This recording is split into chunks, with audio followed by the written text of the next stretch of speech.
Si tu aimes faire de l'argent et que tu t'intéresses à la finance, alors écoute bien ça. Il existe une astuce peu utilisée qui peut te faire gagner même quand le marché chute. C'est la vente à découverte.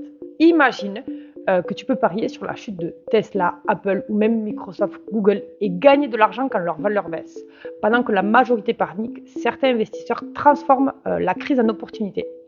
Dans la vidéo précédente, je t'avais parlé de Ford et de son crédit magique à la consommation qui a contribué au crash de 1929. Aujourd'hui, je veux te montrer l'autre côté de la crise. Oui, dans une crise, on peut s'enrichir et sous plusieurs formes. Et c'est là où tu te dis, mais comment? En anticipant les tendances et en utilisant des stratégies comme la vente à découverte. Bienvenue chez Socratie et aujourd'hui c'est l'épisode numéro 4 de la série numéro 2, Psychologie et finances, comment garder la tête froide. Et je vais te raconter l'histoire de Jesse Livermore, un trader presque inconnu qui a fait fortune pendant le crash de 1929, pendant que la majorité, eux, se sont retrouvés ruinés. Donc reste bien jusqu'à la fin, tu vas découvrir comment fonctionnent vraiment ces stratégies et pourquoi avec la bulle actuelle autour de l'IA, des actions tech ou de la crypto, c'est peut-être ton tour de profiter intelligemment des marchés comme tu ne peux pas t'imaginer, c'est-à-dire en pariant sur leur chute. Pour comprendre ce qui s'est passé, je te fais un petit rappel rapide sur les années 20 aux États-Unis. C'est une époque où il y a beaucoup de surconsommation, des innovations industrielles et surtout la production de masse lancée par Henry Ford. Enfin bref, les années 20, c'est une période d'euphorie totale. Les Américains consomment et achètent à tout va, que ce soit l'électroménager, des voitures et surtout des actions. Mais alors pourquoi? Parce qu'ils étaient convaincus que le prix allait faire que monter et pour toujours. Pour eux, le marché ne pouvait pas s'effondrer en fait. C'était quelque chose qui était inimaginable et c'était une manière de dépenser qui était fortement manipulée et influencée par les gros de l'industrie comme JP Morgan, la General Motors, Ford. Mais cette euphorie, en fait, elle a créé une bulle spéculative gigantesque et en octobre 1929, tout a explosé.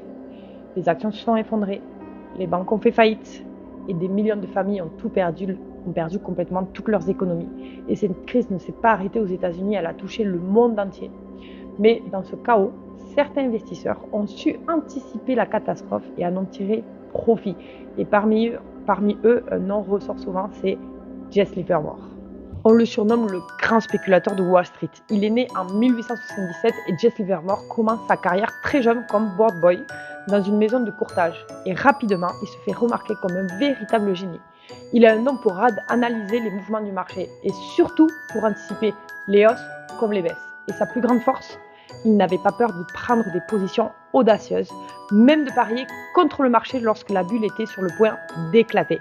Il ne craignait pas de perdre de l'argent, non. Il comprenait profondément la psychologie humaine et ce qui faisait sa puissance. Mais alors, comment il est devenu millionnaire grâce à la vente à découvert en 1929? Quand la bulle a éclaté, Livermore a utilisé cette stratégie pour profiter de la panique générale. Je t'avoue que même moi au début, c'était complexe à comprendre. J'ai mis un peu de temps à comprendre le mécanisme de la vente à découvert. Mais maintenant que c'est clair, je vais te l'expliquer très simplement. En bourse, on a l'habitude d'acheter des actions, tu l'achètes pas cher, tu attends qu'elles prennent de la valeur et ensuite tu la revends pour gagner de l'argent dessus. La vente à découvert, c'est tout l'inverse en fait. Tu gagnes de l'argent quand le prix des actions baisse. Pour te l'expliquer tout simplement, imagine une voiture. Aujourd'hui, cette voiture, elle vaut 20 000 euros, mais tu penses que dans quelques semaines, elle va descendre à 15 000 euros. La vente à découvert, c'est 1. Tu empruntes la voiture à quelqu'un sans la payer pour l'instant. 2. Tu la vends immédiatement au prix actuel, c'est-à-dire 20 000 euros.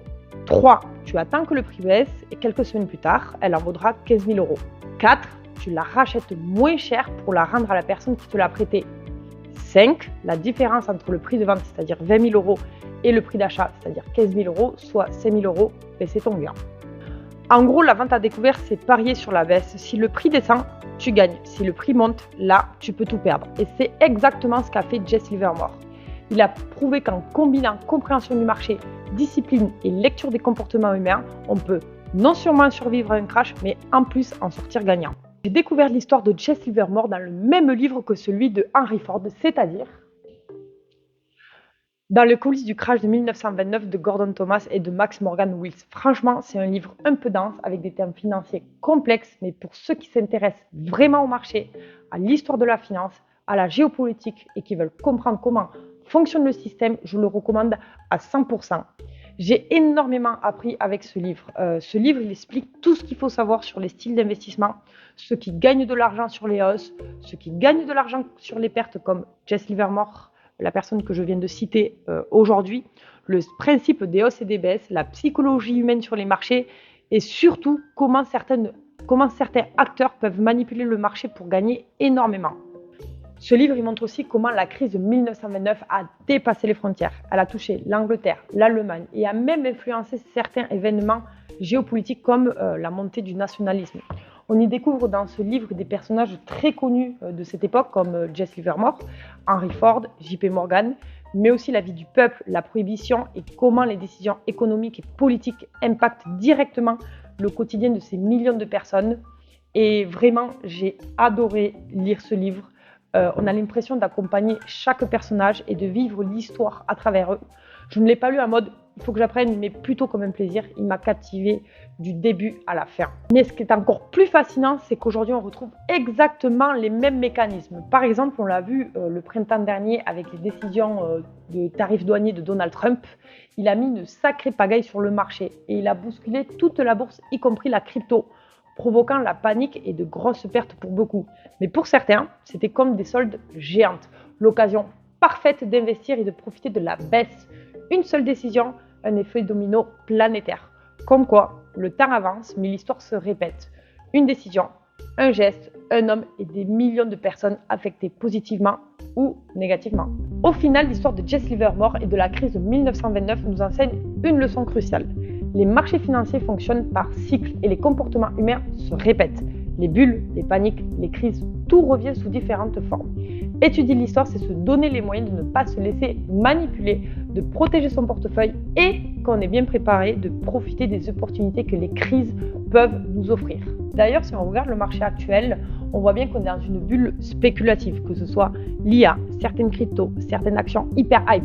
Tout monte très vite et peut retomber tout aussi vite.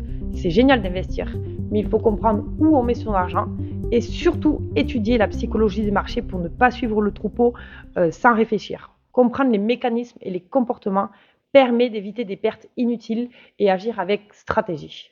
Comme je le dis souvent sur cette chaîne, l'actualité se forge dans l'histoire. C'est mon avis, mais pour moi, comprendre l'histoire, c'est comprendre l'actualité et donc d'anticiper les mouvements à venir.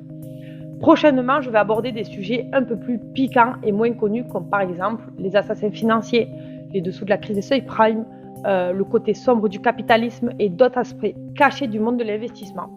Le but de cette chaîne, c'est pas seulement de vous apprendre à investir, mais c'est surtout de développer votre culture financière et politique pour comprendre comment fonctionne le monde autour de vous et prendre des décisions éclairées. Et voilà, c'était l'épisode 4 de la série numéro 2, Finance et psychologie, comment garder la tête froide.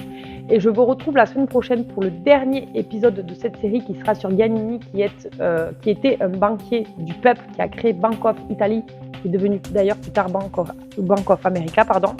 Si vous avez des questions, n'hésitez pas à me le laisser en commentaire et je serai ravie de vous répondre.